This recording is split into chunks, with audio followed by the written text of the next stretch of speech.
Welcome all. This is Om Solanke from Lucanas Academy. And today we are going to discuss about the population related aspect. Geography optional का एक बहुत ही important topic है कि population theories. और इसे आज हम डिस्कस करने की कोशिश करेंगे.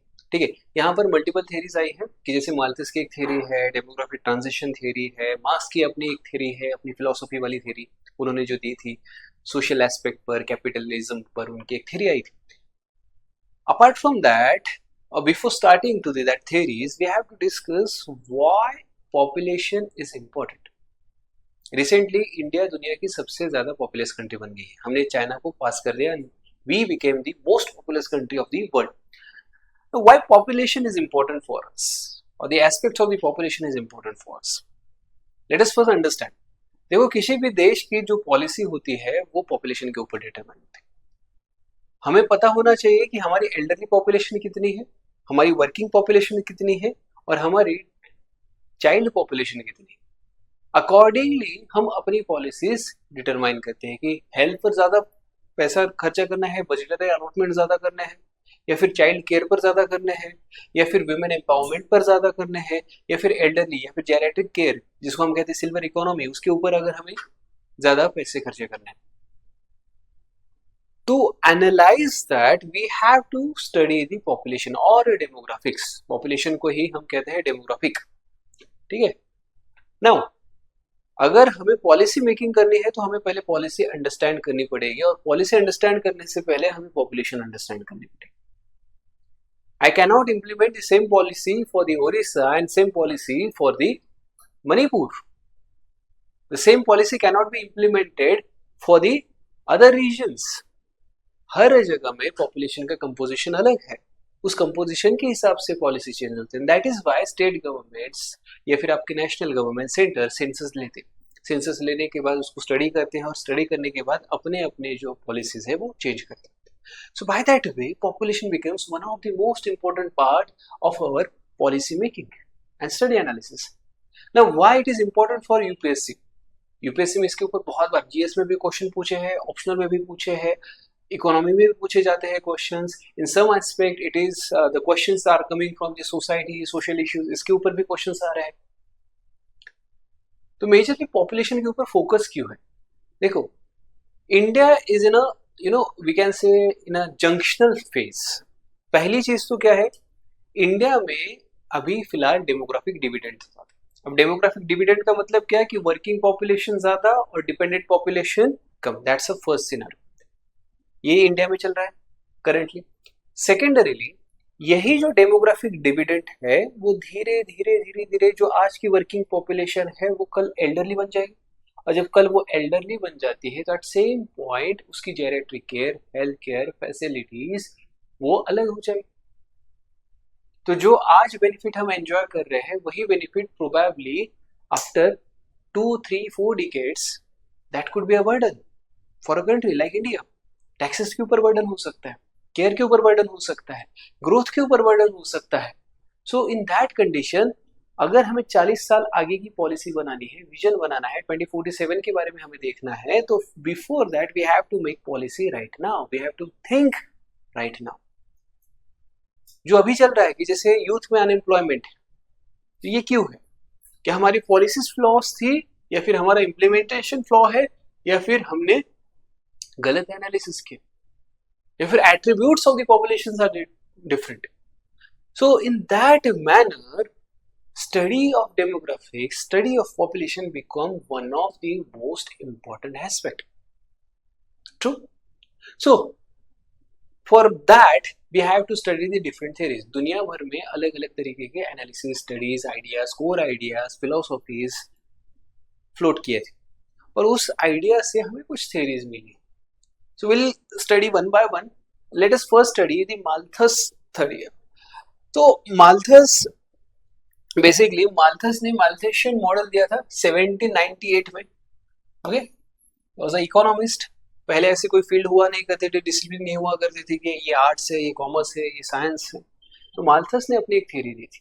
तो माल्थस का कोर आइडिया क्या था कि पॉपुलेशन जो है वो ज्योमेट्रिक रेट से बढ़ती. ज्योमेट्रिक रेट का मतलब क्या होता है? 1, 2, 4, 8, 16, 32, 64. Doubling, that is a geometric rate. हमारी पॉपुलेशन किस रेट से बढ़ रही है? ज्योमेट्रिक रेट से। बट हमारे जो रिसोर्सेस है, जैसे फूड हो गया, एग्रीकल्चरल हो गया, प्रोडक्टिविटी हो गया, या फिर जो हेल्थ केयर की फैसिलिटीज है, वो अरिथमेटिक रेट से बढ़ती है। तो अरिथमेटिक रेट क्या होता है? 1 2 3 4 5 6 7 etc. So after a certain time there will be a gap.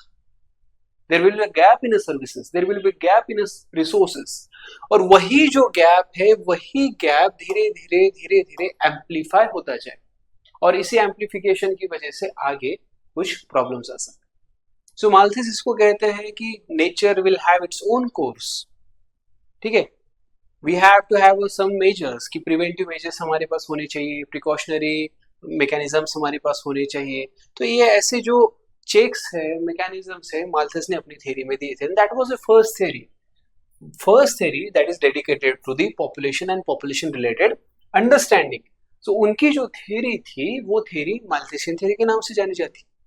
उसके बाद आते हैं कार्ल मार्क्स। कार्ल मार्क्स ने अपनी थ्योरी दी थी 19th सेंचुरी में। नाउ मार्क्स सबको पता है, the father of the critics of the capitalism, ठीक। सबसे ज्यादा अगर क्रिटिसाइज किसी ने कैपिटलिज्म को किया होगा तो शायद वो कार्ल मार्क्स रहेंगे उस एरा में। तो कार्ल मार्क्स की खूबसूरती ऐसी है ना कि वो किसी भी चीज को कैपिटलिज्म से जोड़ देते हैं, हैव्स एंड हैव नॉट्स। अब उन्होंने भी लाइक ब्रिलियंटली ही has linked the population growth to the capitalistic aspect. अब मार्क्स का कहना क्या था? मार्क्स बेसिकली जो थ्योरी में बिलीव करते थे, हैव्स एंड हैव नॉट्स, जिनके पास है और जिनके पास कुछ नहीं है, हैव्स एंड हैव नॉट्स, इनके ऊपर उनका बिलीव था। हैव्स जो है, जो इंडस्ट्रियलिस्ट है, ओनर्स है, जो एम्प्लॉयर्स है, लोगों को हायर करते हैं, ऐसे लोग हैं। Have nots labour class. अब हैव नॉट्स जो रहते हैं वो लेबर क्लास होता है, तो उनकी मेंटेलिटी भी कैसी होती है? लेबर क्लास होती है। अकॉर्डिंग टू मार्क्स का कहना क्या है कि लेबर्स क्या होते हैं कि लेबर की पॉपुलेशन ज्यादा है, तो पॉपुलेशन ज्यादा होने की वजह से उनके वेजेस जो है वो डिप्रेस हो जाते हैं। More population, wages gate depress. अब जब वेजेस डिप्रेस हो जाते हैं तो ऐसी कंडीशन में क्या हो जाता है कि लेबर और ज्यादा बच्चे पैदा करते हैं, 1 2 3 ऐसे बच्चे पैदा करते हैं। सोच क्या है उनकी? सोच ये है कि ज्यादा बच्चे होते हैं तो ज्यादा अर्निंग, मतलब ज्यादा कमाने वाले हाथ मिल जाएंगे, और ज्यादा कमाने वाले हाथ का मतलब ये होता है कि हमारे घर में ज्यादा पैसा आ जाएगा। So he will also earn, second child also earn, third child also earn, and by that way population is going to increase. But surprisingly और एक चीज इसके साथ हो जाती है, सभी लोग अगर यही चीज करेंगे तो ऑटोमेटिकली क्या हो जाएगा? सबके अगर बच्चे ज्यादा हो गए तो एट सम पॉइंट पॉपुलेशन और ज्यादा हो जाएगी। लेबर क्लास की पॉपुलेशन यहाँ पर बढ़ रही है, लेबर क्लास की पॉपुलेशन और बढ़ रही है, तो इसका इम्पैक्ट क्या हो गया? वेजेस और ज्यादा फिर से डिप्रेस हो गए, और ज्यादा वेजेस डिप्रेस होते हैं तो और बच्चे पैदा हो जाते हैं यहाँ पर। More babies, more working hands, babies बड़े होंगे, अडल्ट होंगे, कमाना स्टार्ट करेंगे, more adult hands, and at same point population फिर बढ़ गई, वेजेस फिर से डिप्रेस हो रही। So this is a vicious cycle. According to Marx population ये जो है ये हैव्स एंड हैव नॉट से रिलेटेड है। अकॉर्डिंग टू मार्क्स का कहना ये है कि इनके पास इकोनॉमिक अपॉर्चुनिटीज नहीं है, इनको सप्रेस किया गया है, और इसी की वजह से लेबर क्लास की पॉपुलेशन बढ़ रही है, और इसी का इम्पैक्ट ये हो रहा है कि उनके वेजेस जो है वो डिप्रेस हो रहे हैं और वो पॉवर्टी में जा रहे हैं। That's a Marx theory. And then comes the final theory, that is a demographic transition theory, and that is what we are going to discuss here. ठीक है, not in entirely in detail, but a quick analysis of the demographic transition theory. Now demographic transition theory जो है सबसे पहले Warren Thompson ने दी थी 1920 में, पहली बार उन्होंने दी थी, ठीक है। 1929 में ये थ्योरी आई है। फिर उसके बाद फ्रैंक नॉस्टेस्टाइन ने इसको 45 में अपडेट किया, demographic transition. Now both of this all three theories are the part of your optional, and demographic transition theory is a part of your GS also, ठीक है। तो ये आपका GS का भी सिलेबस है, ऑप्शनल का भी सिलेबस है। तो थ्योरी क्या कहती है? This is an economic theory, let me tell you, though we are going to discuss the demographics, but this theory belongs to economics. It is not a theory of demographics, it is a economical theory. अब कैसे है देखो, demographic transition theory ये कहती है कि population and economy एक दूसरे से रिलेटेड। जैसे जैसे कंट्री एक जोन से दूसरे जोन में जाती है, जैसे जैसे उसकी इकोनॉमी प्रोग्रेस होती जाती है, जैसे जैसे इकोनॉमी में प्रोडक्टिविटी बढ़ती जाती है, वैसे वैसे पॉपुलेशन जो है वो शिफ्ट होती जाती है। And that shift in population gives us an idea कि कैसे नेचुरल इंक्रीज हो रहा है और कैसे आपकी पॉपुलेशन जो है वो स्टेबलाइज हो रही है। So demographic theory talks about the stages, stage 1, 2, 3, 4 and 5 later addition, the fifth stage. So ये stages के नाम है, stationary, expanding, late expanding, low stationary. These are the stages of the demographic transition theory. Now why we are discussing, already asked in the exam, examine the demographic transition model and how it is relevant to the India's population dynamics 2019, 2015.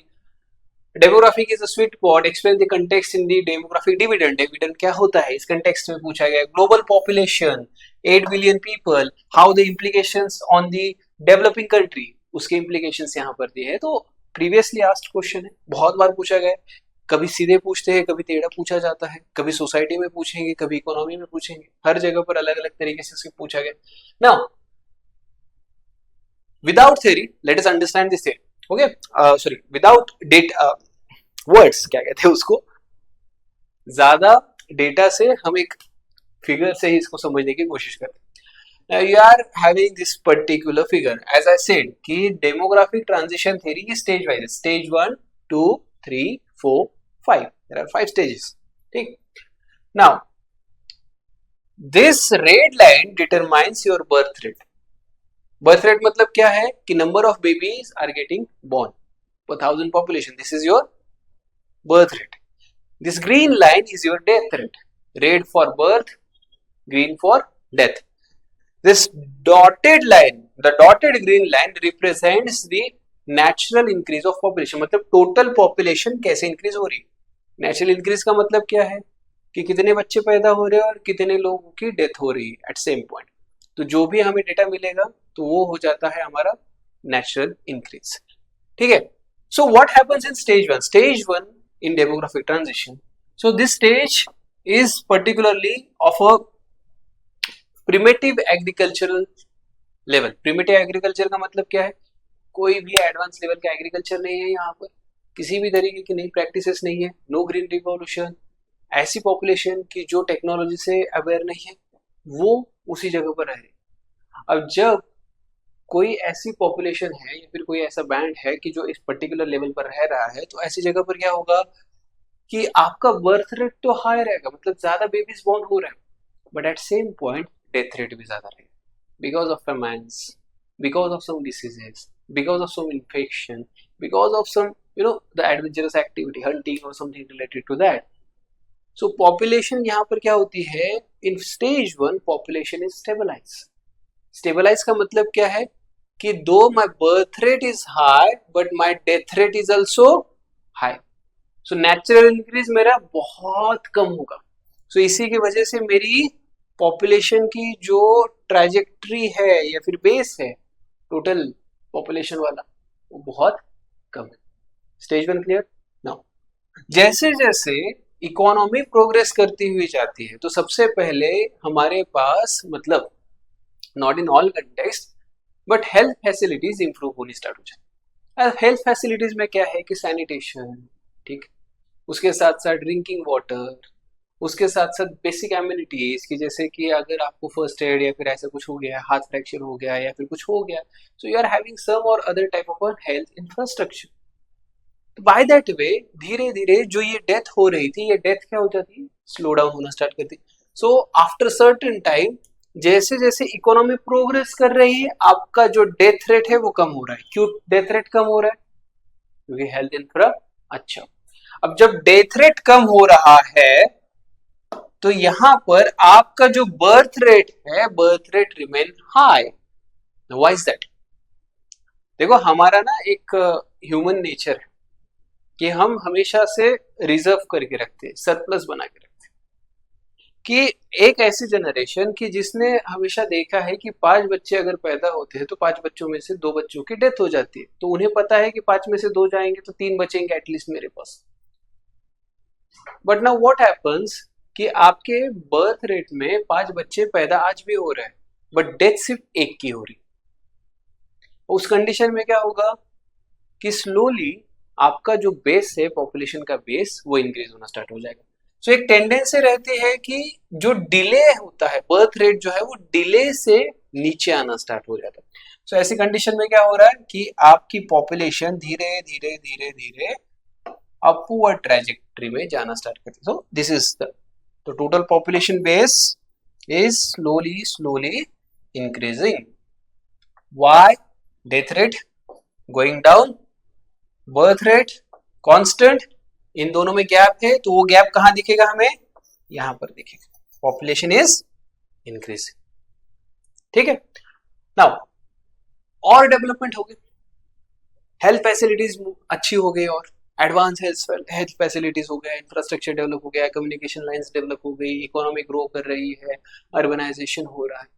सो ऐसी condition में automatically आपका जो death rate है वो और कम हो जाता है और नीचे जाकर स्टेबलाइज हो जाता है। ठीक है।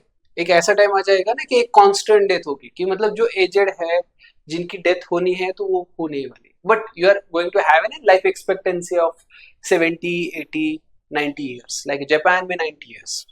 ठीक है। Like in India we can say about 80 years. So after reaching to that point अगर डेथ हो जाती है तो that is a natural death.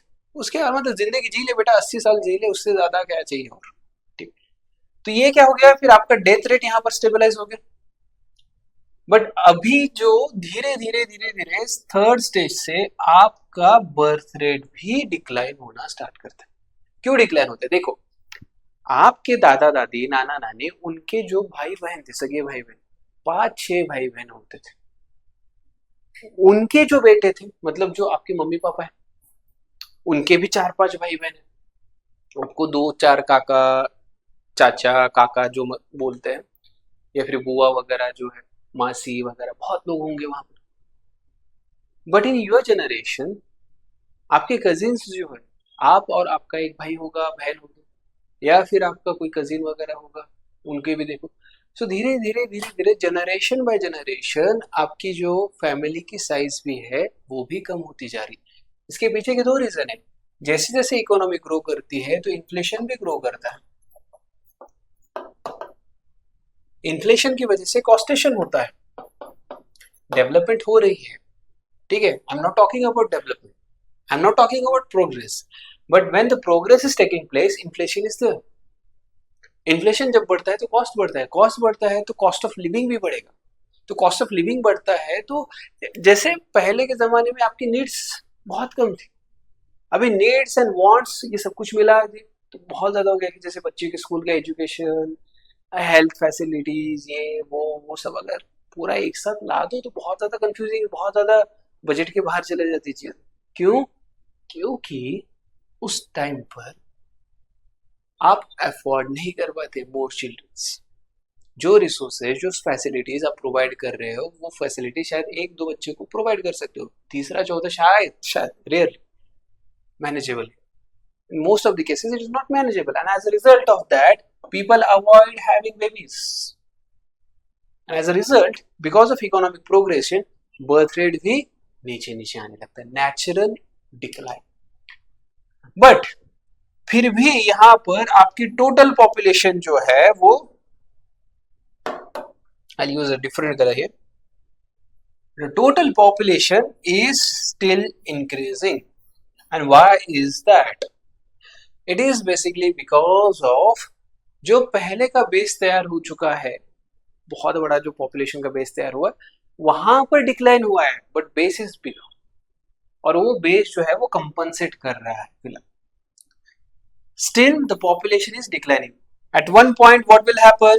ठीक है, आपका डेथ रेट भी कांस्टेंट हो गया है, आपका बर्थ रेट भी कांस्टेंट हो गया है, और आपकी पॉपुलेशन भी ऊपर से स्टेबलाइज हो गई।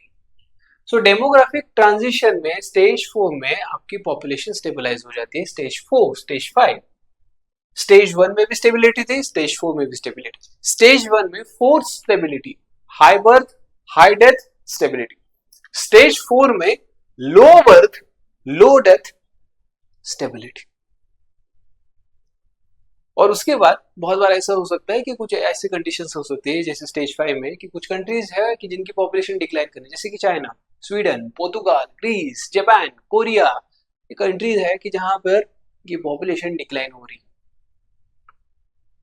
सो that is what the stage 5 and stage 5 related conditions.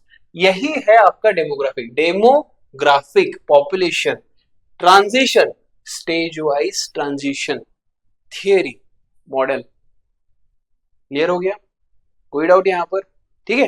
Now whatever the discussion we have done, it's given here कि स्टेज 1 हाई स्टेशनरी क्यों है, early expanding, late expanding, low stationary and declining population, ये जो सब चीजें हैं ये already हमने डिस्कस कर दिया। And this is the representation of your the age sex pyramid वाला जो रिप्रेजेंटेशन है, it is has been given in different stages की पहले ट्राइंगल रहता है, फिर ब्रॉड ट्राइंगल होता है, फिर ट्राइंगल ओवल शेप में चला जाता है, ओवल शेप फाइनली एक रेक्टेंगल में चेंज हो रहा है। Stabilisation of the population in context of India. India का भी क्या था कि in pre 1920 we were in a stage first, 1920 to 1950 we were in a stage 2। हमारी पॉपुलेशन जो ही धीरे धीरे धीरे धीरे धीरे धीरे high birth rate but declining death rate की वजह से 50 से 80 के बीच में स्टेज 2 ने हमने पिक कर दिया था। ठीक है, 80 टू 2010 बट रिसेंट। ठीक है, यहां पर we achieve stage 3 and we are in a transition zone since 2010। अभी हम स्टेज 4 की तरफ मूव कर रहे हैं and coming 5 to 7 years probably will move toward the stage 4 कि जहां पर हमारी पॉपुलेशन रिप्लेसमेंट रेशियो से नीचे चली जाएगी and we are going to achieve the national stability rate. ठीक है, then what is replacement ratio जो अभी मैंने डिस्कशन किया था, टीएफआर। टीएफआर का मतलब है total fertility rate. Total fertility rate का मतलब होता है कि एक जो विमेन है या फिर female, let us consider female age between 15 to 49, her fertile age, इस फर्टाइल एज में कितने बच्चे को बर्थ देती है। तो how many child birth for each female between age 15 to 49। So if there is only one female और उसके दो बच्चे हो गए इन fertile age 15 to 49 menstrual cycle. ठीक है, 15 to 49 के बीच में, तो टोटल फर्टिलिटी रेट कितना हो गया? 2। अगर उसके सिर्फ एक ही बच्चे होते हैं तो फर्टिलिटी रेट कितना हो गया? 1। अगर यही हम पूरे इंडिया के लिए निकालें, इंडिया की जो पॉपुलेशन है फीमेल पॉपुलेशन बिटवीन 15 to 49, ठीक है, जो फर्टाइल एज में, और उनके अगर बर्थ निकालते हैं, चाइल्ड बर्थ निकालते हैं कि कितने बर्थ हुए हैं, so will get a total fertility rate. So total fertility rate of India as of now is somewhere around 2.0। ठीक है, in southern state it is much lower, 1.3, 1.4, 1.5 from consideration of Maharashtra is having 1.6 TFR। ठीक, अब fertility rate तो ये है हमारा, हम दो हमारे दो, but what is replacement ratio? Replacement ratio मतलब कि मैं हूं, मेरी बीवी है, हमारे दो बच्चे हो गए, हमारी डेथ होने के बाद वो दो बच्चे यहाँ पर रह रहे, so whatever we are having this 2 children of our own, that is a replacement ratio. And in some condition, जैसे वॉर हो गया, बैटल हो गया, पेंडेमिक हो गया या फिर कुछ हो गया, उसकी वजह से अगर कुछ डेथ हो जाती है तो उसके लिए हमने यूज करते हैं 2.1। This 0.1% is only for that condition. ठीक है, सो 2.1 is your total fertility rate, या फिर इसी को हम कहते हैं रिप्लेसमेंट रेशियो। रिप्लेसमेंट रेशियो के नीचे अगर रहेगी तो आपकी पॉपुलेशन डिक्लाइन होगी, रिप्लेसमेंट रेशियो के ऊपर है तो आपकी पॉपुलेशन बढ़ती जाएगी। So इंडिया का जो रिप्लेसमेंट रेशियो है as of now it is exactly 2 and in all scenarios it is going to go beyond 2.1 and that is why we need to have another policy or another video on that particular topic कि ये कैसे हो गया, ये क्या हो गया, इसको कैसे डील किया जाए। ठीक है, so 2.1 रिप्लेसमेंट रेशियो है हमारा। ठीक है, Okay, that was about the demographic transition theory. I think that is enough. We can discuss this thing. Okay, this is answer template वगैरह चीजें हैं, ये बहुत सी चीजें हैं, but you know, not all things can be discussed on the videos. Sometimes you have to attend the lectures, and sometimes you have to come to the class, and then we can have a better discussion. Well, I hope you got the better idea about the Malthus, Marx, as well as the demographic transition theory, total fertility rate. ठीक है? If you have any doubt, don't forget to reach us. We are here. You can meet me in person if you are in Pune. My name is Om Solanke, and thank you so much for having me. Have a great day ahead.